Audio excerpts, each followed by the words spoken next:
ओम शांति। अव्यक्त मुरली revise date है 7/2/80।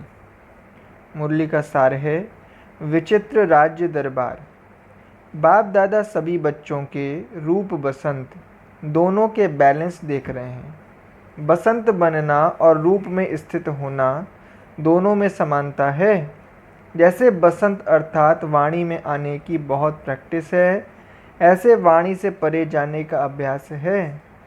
सर्व कर्मेंद्रियों के कर्म की स्मृति से परे एक ही आत्मिक स्वरूप में स्थित हो सकते हो।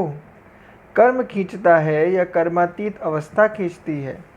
देखना, सुनना, सुनाना या विशेष कर्म जैसे सहज अभ्यास में आ गए हैं, ऐसे ही कर्मातीत बनने की स्टेज अर्थात कर्म को समेटने की शक्ति से अकर्मी अर्थात कर्मातीत बन सकते हो। एक है कर्म अधीन स्टेज, दूसरी है कर्मातीत अर्थात संगम युगी कर्मेंद्रियों जीत स्वराज्य अधिकारी।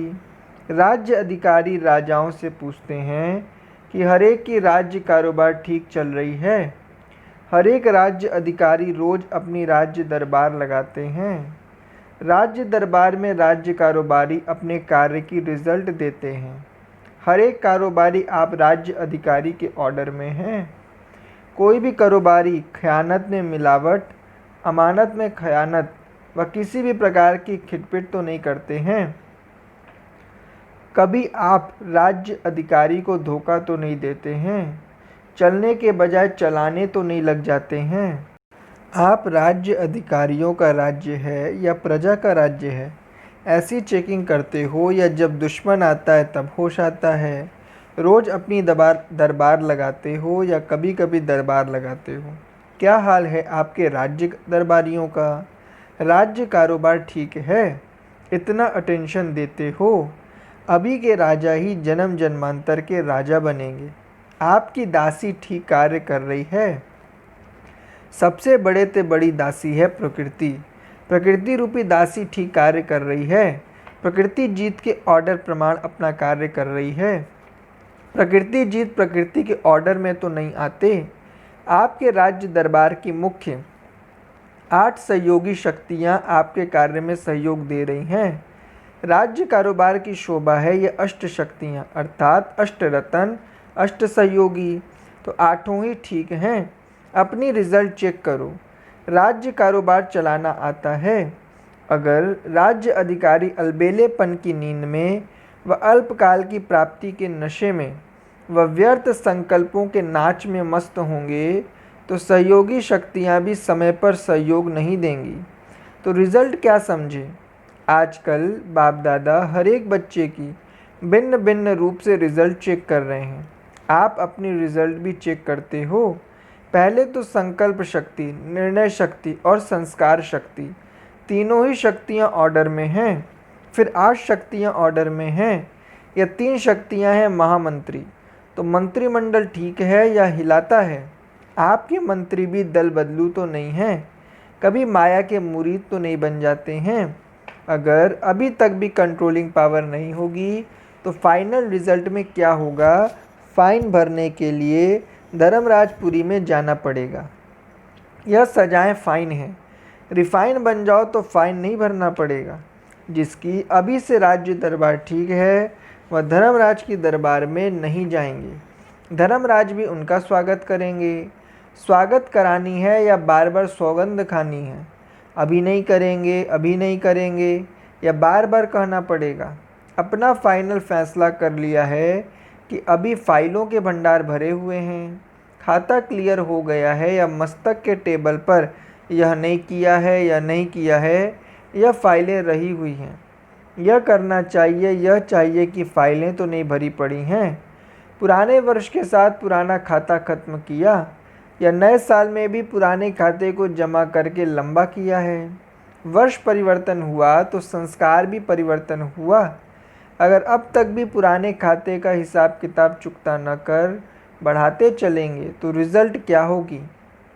जितना पुराना खाता चलाते रहेंगे उतना ही चिल्लाना पड़ेगा। यह चिल्लाना बड़ा दर्दनाक है। एक एक सेकंड एक वर्ष के समान अनुभव होगा। इसलिए अभी भी शिव मंत्र द्वारा समर्पित कर दो। अभी कईयों के खाते भस्म नहीं हुए हैं, अभी पुराने खाते ही चल रहे हैं। सुनाया ना, कईयों की 3 शक्तियाँ अभी भी बाप के सर्व खजाने में खयानत कर रही हैं।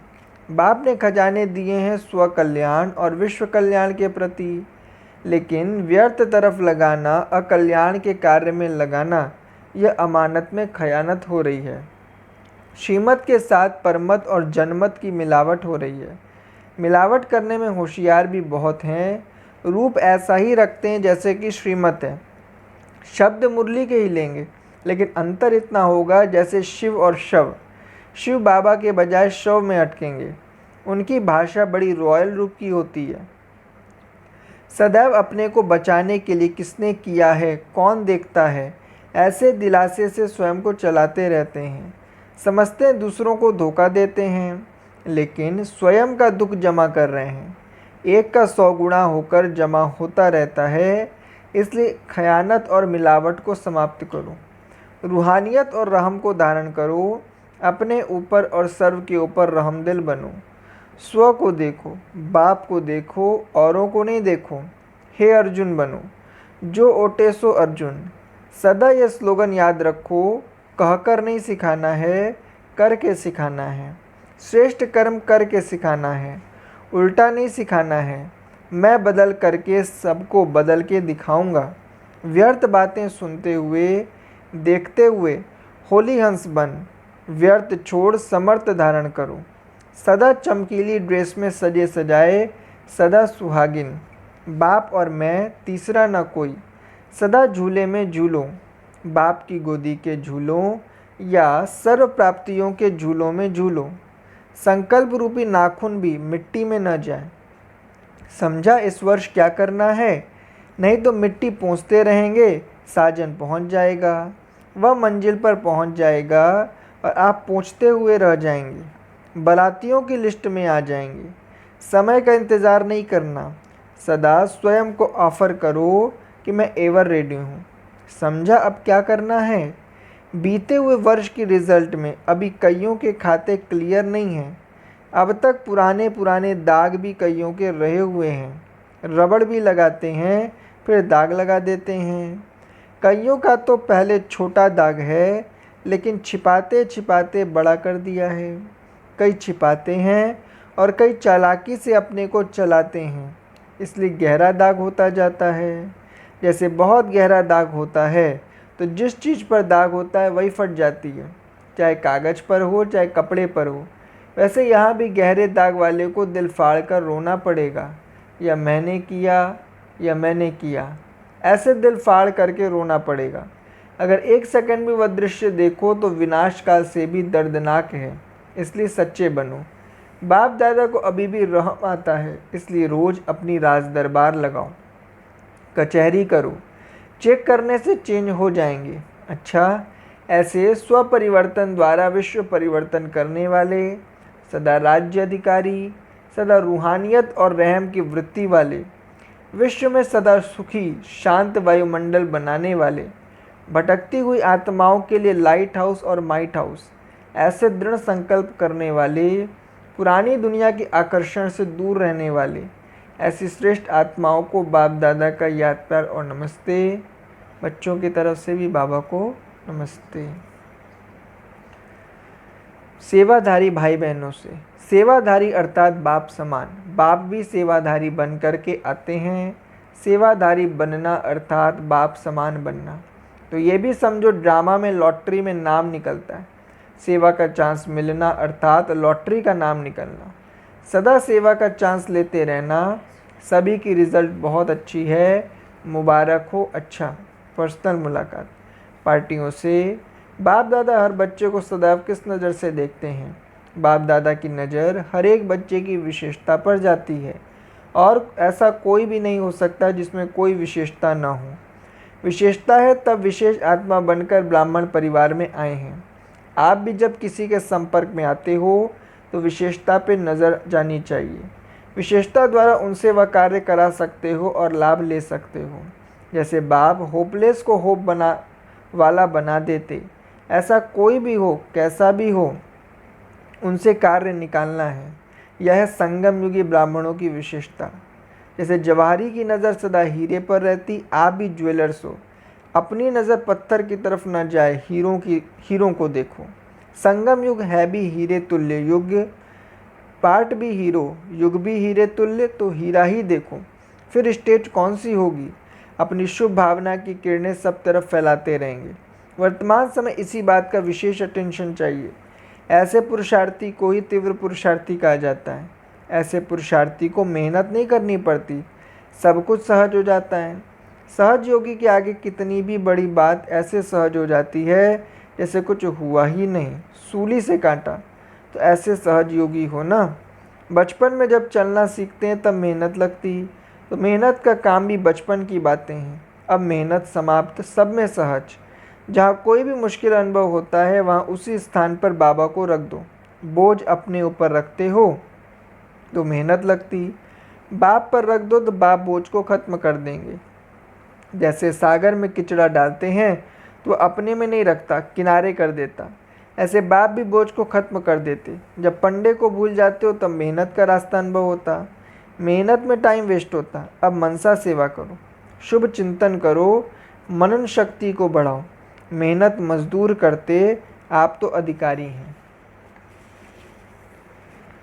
ब्राह्मण जीवन की विशेषता है अनुभव। नॉलेज के साथ साथ हर गुण की अनुभूति होनी चाहिए। अगर एक भी गुण व शक्ति की अनुभूति नहीं तो कभी न कभी विघ्न के वश हो जाएंगे। अभी अनुभूति का कोर्स शुरू करो, हर गुण व शक्ति रूपी खजाने को यूज़ करो।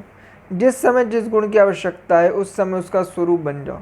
जैसे आत्मा का गुण है प्रेम स्वरूप, सिर्फ प्रेम नहीं लेकिन प्रेम स्वरूप में आना चाहिए। जिस आत्मा को देखो उसे रूहानी प्रेम की अनुभूति होनी चाहिए। अगर स्वयं को व दूसरों को अनुभव नहीं होता तो जो मिला है उसे यूज नहीं किया। जैसे आजकल भी खजाना लॉकर्स में पड़ा हो तो खुशी नहीं होती, ऐसे नॉलेज की रीति से बुद्धि के लॉकर में खजाने को रख न दो, यूज़ करो। फिर देखो यह ब्राह्मण जीवन कितना श्रेष्ठ लगता है। फिर बाहर मैं का गीत गाते रहेंगे। अनुभवी के बोल और नॉलेज वाले के बोल में अंतर होता है। सिर्फ नॉलेज वाला अनुभव नहीं करा सकता, तो चेक करो कहाँ तक मैं अनुभवी मूर्त बनाऊँ, कौन सी शक्ति किस परसेंटेज में प्राप्त की है और समय पर कार्य में ला सकते हैं या नहीं। ऐसा न हो दुश्मन आवे और तलवार चले नहीं, अथवा ढाल के समय तलवार और तलवार के समय ढाल याद आ जाए। जिस समय जिस चीज़ की आवश्यकता है वही यूज़ करो, तब विजयी हो सकेंगे। अच्छा वरदान है, लव और लवलीन स्थिति के अनुभव द्वारा सब कुछ भूलने वाले सदा देही अभिमानी भव। कर्म में, वाणी में, संपर्क में व संबंध में लव और स्मृति व स्थिति में लवलीन रहो तो सब कुछ भूलकर देही अभिमानी बन जाएंगे। लव ही बाप के समीप संबंध में लाता है, सर्वस्व त्यागी बनाता है। इस लव की विशेषता से व लवलीन स्थिति में रहने से ही सर्व आत्माओं के भाग्य व लक को जगा सकते हैं। यह लव ही लक के लॉक की चाबी है, यह मास्टर की है। इससे कैसी भी दुर्भाग्यशाली आत्मा को भाग्यशाली बना सकते हो। स्लोगन, स्वयं के परिवर्तन की घड़ी निश्चित करो तो विश्व परिवर्तन स्वतः हो जाएगा। स्वयं के परिवर्तन की घड़ी निश्चित करो तो विश्व परिवर्तन स्वतः हो जाएगा। ओम शांति।